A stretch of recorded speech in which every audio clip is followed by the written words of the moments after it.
Right, so the final type of transformation I'm going to look at is about enlarging shapes, making them bigger. Now, we say enlarging shapes, basically, this particular topic is about changing the size of the shape of an object. Sometimes it'll be bigger, sometimes it'll be smaller. But basically, changing the shape is what we're dealing with when we're talking about enlargements. So, say I've got this shape down here in the third quadrant, and I enlarge it to being this blue triangle alongside it. Now, in order to be able to describe it in enlargement, there's certain key things that you need to talk about. You need to talk about how many times bigger it is. That's called the scale factor. So if we look at this base side over here, it is 2 units long in the original. In the enlarged version, it's 4 units long. This vertical side was 3 units tall.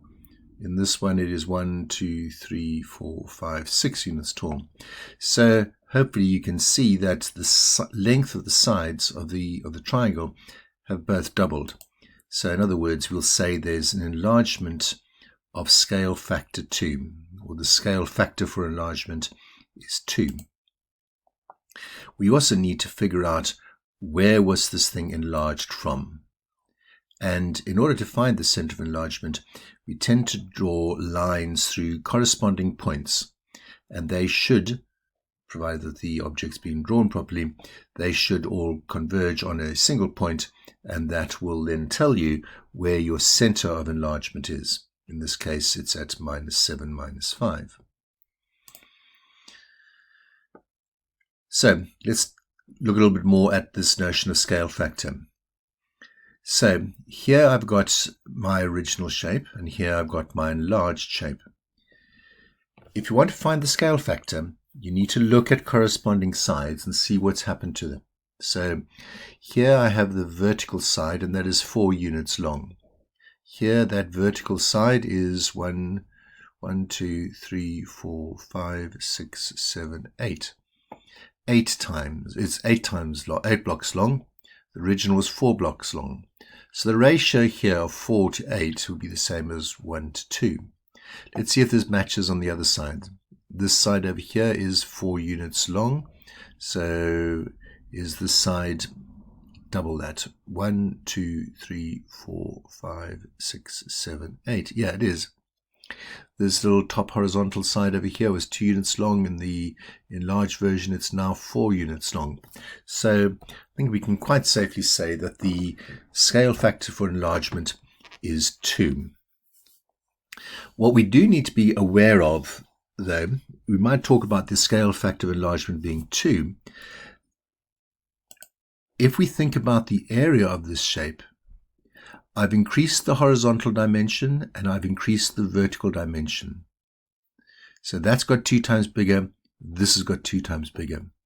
As a result, the area of the blue shape is not 2 times bigger than the original one. It's going to be 4 times bigger, 2 squared, because I've multiplied it by 2 horizontally and I've multiplied it by 2 vertically. So the area of this thing is going to be 2 squared times as big.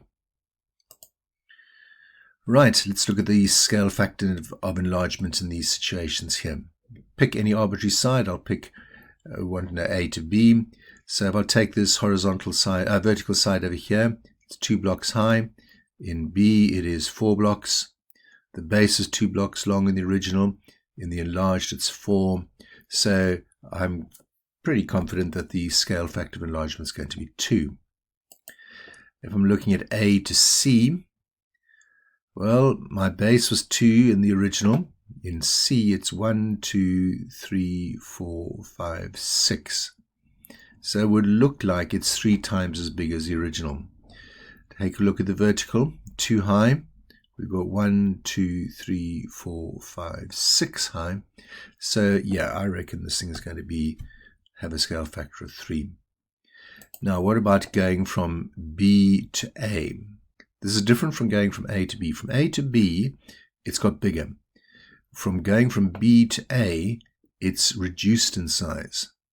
So the side that was 4 is now 2. The base which was 4 is now 2. So I'm going to describe this as being a multiplying factor of 0.5 or half. And they're all happy with that. So even though an object might be getting smaller, we still call it an enlargement. The scale of enlargement, though, will be a fraction.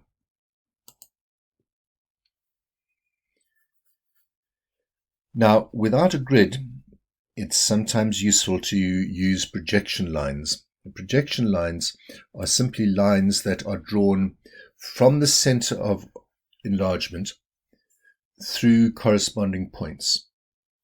Or in reverse, if I draw lines through corresponding points, they should all meet at the center of enlargement.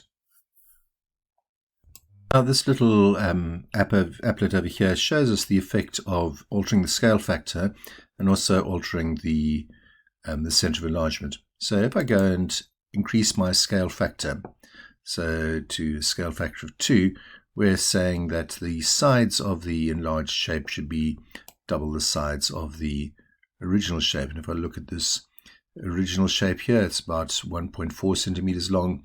I look at the enlarged version, it's 2.8 centimeters long. So yeah, the dimensions have been doubled up. If I go and change my center of enlargement, can you see that where the enlarged shape is going to be affected by this as well? If I bring it closer in to the original shape, then the enlarged shape is going to be closer in. If I take it further away, the enlarged shape is going to be going further away as well. So if I move it around, I get different things happening. So the center of enlargement and the scale factor of enlargement are both key things to take into consideration. There we have a scale factor of enlargement. I need to make that ruler a bit bigger. It was 1.4 to start with. If it's 3 times bigger, 1.4 times 3 should be about 4.2. And yeah, there's 4.2. So it follows that quite nicely. Now, how do we go about drawing an enlargement of a shape? Well, as I said before, there are 2 things that you've got to know when you're trying to enlarge a shape. One is you need to know what the scale factor is. The second thing is that you need to know where the center of enlargement is. So say we've got this shape over here, we've got a center of enlargement given by this point over here. We say the scale factor of enlargement is going to be double, it'll be 2 times. What you're going to do then is to take a line and draw it from the origin or from that center of enlargement through one of the vertices and measure that distance. So the distance is 2. To get to the enlarged position of that point, all I have to do is to travel the same distance again. And that will tell me where to fix my top left-hand point. So they fixed it there. Then I'm going to measure from the center of enlargement. I'm going to draw a line through the next vertex. It doesn't matter which way around you do this. Measure that. Find out what the distance is from the center of enlargement to that second point, second vertex. And then double up the distance. Draw a point. And you've now got 2 points in your enlarged shape. To get the third one, you follow the same process. And once you've got all the points set up, all you need to do then is just join them up with a set of straight lines.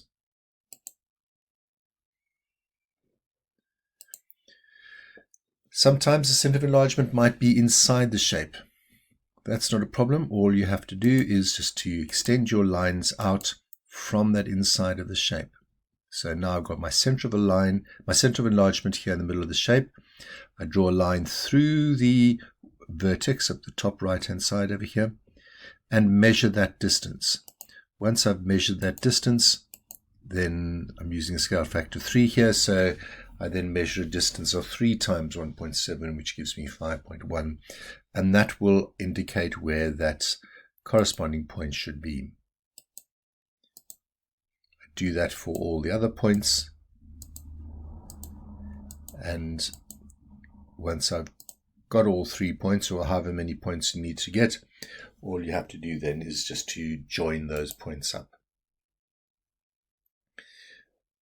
The scale factor of the new triangle is 3 times bigger. The area of this new triangle is going to be 9 times bigger, because 9 is 3 squared. The scale factor squared will give you the scale of enlargement. Now, sometimes the scale of enlargement might be a fraction, something like a half. Well, we still follow exactly the same process. We still draw a line from the center to one of the vertices, measure that distance. In this case, it's a distance of 6. So to find where this enlarged shape will be, I go and mark off halfway along 6 at the point 3, and there I've got my first point on this triangle. And I repeat this process for the other vertices. Here, this distance is 5, so I'll only measure 2.5 for my new vertex. And measure the whole lot, join them up, and there you've got your new shape. Now, have a look at this situation. Here I've got a scale factor, and as I increase it, so the object gets bigger. And likewise, if I move the center of enlargement around, the engaged shape gets bigger. Now let's see what happens if I go and take this. I need to reset this. If I go and take these and take the scale factor the opposite direction. So instead of having a scale factor of +1, I have a scale factor of -1, or -2, or -3. So I'm going to take my scale factor back to -3. The object is still going to be 4 times bigger. However, because it's a negative scale factor, it's going to be on the opposite side of the center of enlargement. I'm still going to follow the same principle of drawing lines from vertices to other vertices, passing through the center of enlargement. Enlargement by a negative scale factor rotates the enlarged shape and puts it out on the other side of the center. So, with a scale factor of -2, I draw a line through the point at the top left-hand side and through the center of enlargement, and I measure that distance. So a distance of 2.2. If the scale factor is -2, then the next length that I'll need to measure out will be 4.4. I measure out 4.4 from the center of enlargement on that extended line that I drew. Once done that, draw another line that passes from a vertex through the center of enlargement. Again, measure the length of that line, in this case 3.2. Scale factor means that I need to now have a line that is of length 6.4. And I measure that and I mark off my point on that line. And I do the same with the final line. And now all I have to do is to go and join up all the points. And there I have my enlargement by a negative scale factor. Hope this all makes sense to you. What you need to now go and do is to go and practice some of these. Good luck. Goodbye.